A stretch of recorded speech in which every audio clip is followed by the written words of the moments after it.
Bem, então hoje nós celebramos Maria, Mãe da Igreja,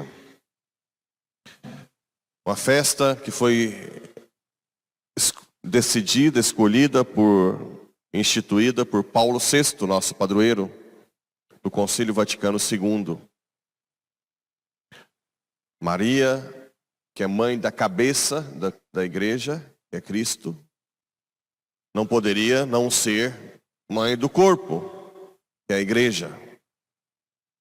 Né? Se a igreja é o corpo de Cristo, Maria é a mãe de Cristo, assim como ela é mãe da cabeça, ela também é mãe do corpo de Cristo. E aqui nós temos algumas chaves de leitura para confirmar essa maternidade de Maria com a igreja. Temos, por exemplo, aqui em Gênesis, esse momento em que após comer o fruto proibido, eles reconhecem que estão nus, né? Depois aqui, que foram enganados pela serpente, Adão e Eva, eles reconheceram que estavam nus porque não tinham mais aquela capacidade natural da complementariedade do corpo de doação total. Então, Adão e Eva, antes do pecado original, tinham uma imagem e semelhança perfeita com a Trindade, que na parte do corpo se refletia na complementariedade do próprio corpo, né? O corpo do homem e o corpo da mulher se complementam na doação total. Quando eles foram seduzidos pela serpente, de comas e serás como Deus, seria como se você, como Adão e Eva, tivessem naquele momento tomado uma decisão egoísta de reter o máximo possível para si. Então aquela ideia natural de doação se transforma num pecado egoístico. Então até a própria relação sexual, que naturalmente nascia de uma doação total, com o pecado ela se transforma também em busca do prazer, simples prazer, no uso do outro. Então a nudez, a vergonha da nudez é a incapacidade de Adão e Eva, com os olhos da fé, ver a missão a qual foram colocados, de doar-se, né? Você não tem mais capacidade de ver no seu corpo algo de complementar ao corpo da mulher, algo que foi feito para se doar. E isso gerou, São João Paulo II, que gosta muito de falar isso na teologia do corpo, né? Isso que gerou essa vergonha, esse fechamento, né, da nudez. Porque a nudez passa de ser algo de doação para algo de egoísmo, algo para si. É a busca do homem de querer ser Deus, ao invés de se doar, assim como a Trindade. E aqui, nessa passagem de Gênesis, está a famosa 3:15, né? Que é o proto-evangelho. O proto-evangelho seria uma antecipação do evangelho, em que Deus diz, depois que Eva fala que foi a serpente, ele fala que a serpente vai se arrastar, tudo, comerás do pó. E Gênesis 3:15, que é o proto-evangelho, ele diz: porém inimizade entre ti e a mulher, entre a tua descendência e a dela. Uma inimizade entre Maria, a descendência de Eva, né? e com a sua descendência, que é Cristo. Então, aqui já é uma antecipação do Evangelho. Aqui Deus está falando que Maria é a nova Eva e Cristo o novo Adão. Esta te ferirá a cabeça e tu lhe ferirás o calcanhar. E Adão chamou a sua mulher Eva, porque ela é a mãe de todos os viventes. Então, quando Jesus diz, mulher, não chegou ainda a minha hora, ele está referindo a Gênesis 3:15. Ela é a mulher a qual foi profetizado que existirá uma inimizade entre ela e o demônio. Assim como Eva caiu nas garras do demônio na sedução, querendo ser Deus, Maria é aquela que pisa na cabeça da serpente pela sua humildade. Eis a escrava, a serva do Senhor. Os protestantes às vezes criticam, mas Jesus chama a adúltera de mulher. Tudo bem, mas chamar a adúltera de mulher na época semítica, na época dos judeus, é normal. Mas não era normal chamar a mãe de mulher. Aqui é uma referência a Gênesis 3:15. Né? E aquela história de que chama de mulher para desprezá-la, também não condiz com o evangelho todo. Nas bodas de Caná, ela antecipa o milagre de Cristo. Não chegou a minha hora, mas ele faz o milagre pelo pedido dela. Né? Aos pés da cruz, que é o evangelho, naquele tempo estavam Maria de Cleofas, Maria Madalena e a sua mãe. Jesus, ao ver a sua mãe ao lado dela, o discípulo que ele amava, disse, mulher, aquela mulher de Gênesis, eis o teu filho. Então, a cabeça estava crucificada e Cristo deixou a igreja, que é o seu corpo. Então, Cristo entrega a sua mãe à igreja, por isso que é mãe da igreja. João, discípulo amado, simboliza a igreja, corpo de Cristo. Depois diz, filho, eis a tua mãe. Daquela hora em diante, o discípulo a acolheu consigo.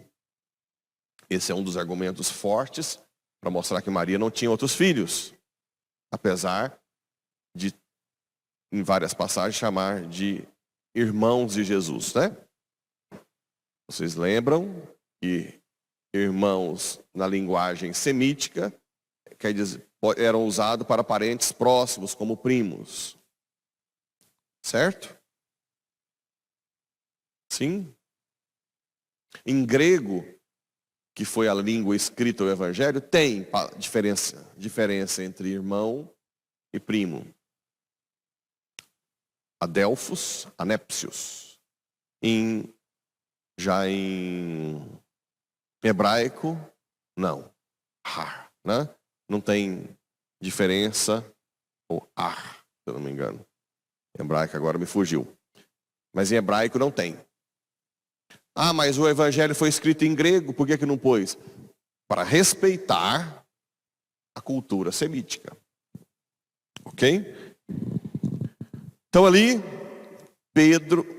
João leva sua mãe para casa.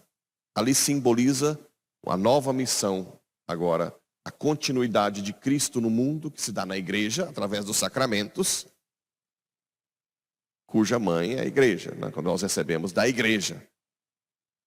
Através do primeiro sacramento, a mãe igreja gera novos cristãos no batismo.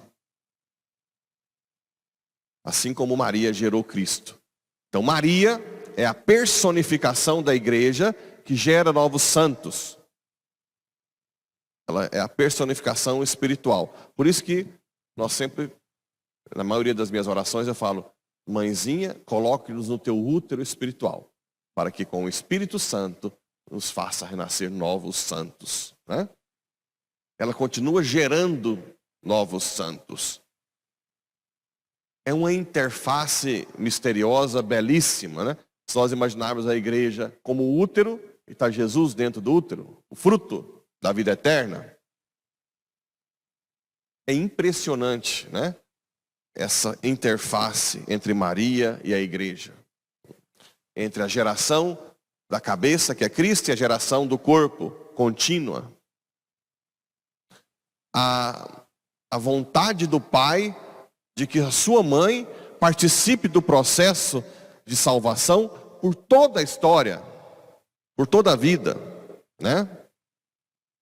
O quanto todos os santos apontaram Maria como o caminho mais curto e mais seguro para Cristo. Como se fosse um escorregador, né? Que sempre vai até Jesus. Uma pena que nossos irmãos protestantes não conseguiram entender que não existe em hipótese alguma disputa entre Maria e Cristo. Maria é o que é por Cristo, né? Ela é o que é por Cristo. Aqui no Salmo, o Salmo 86, dizem coisas gloriosas da cidade do Senhor. O Senhor ama a cidade que fundou no Monte Santo, ama as portas de Sião, mais que as casas de Jacó. Maria é chamada filha de Sião. Sião é uma parte mais firme de Jerusalém, mais a periferia. Forte, uma rocha, né? Então Maria é filha de Sião, aquela que mantém a nova Jerusalém, aquela que vai gerar o filho. Maria é a Arca da Aliança.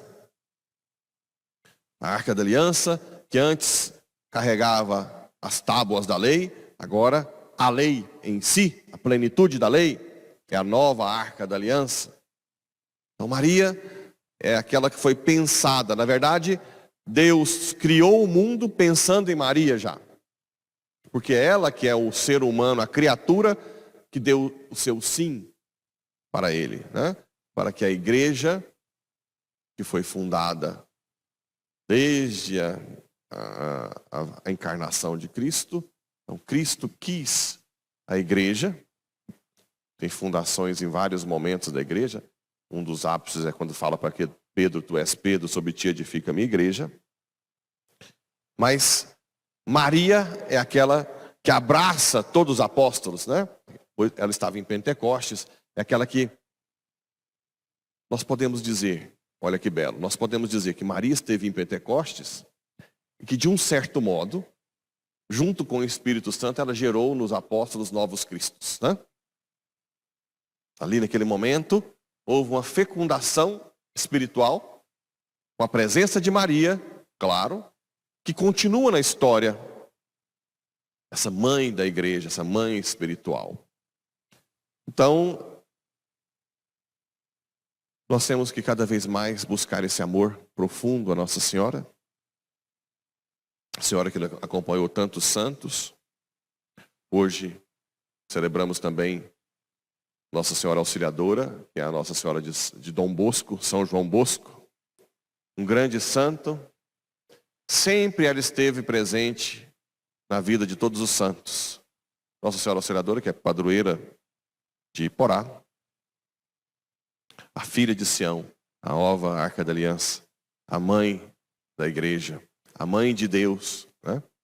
Theotokos foi um dos primeiros dogmas aí, lá dos primeiros séculos.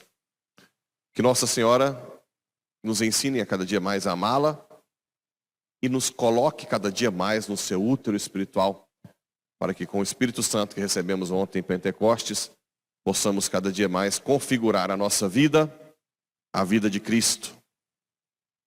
E aí sim, essa vergonha da nudez, por um egoísmo, por uma busca de coisas para si, nos faça cada vez mais abertos à doação, até que no céu a nudez não nos fará mais, não dará vergonha, mas nós seremos recuperados totalmente como imagem e semelhança da Trindade, numa doação recíproca total, até por toda a eternidade.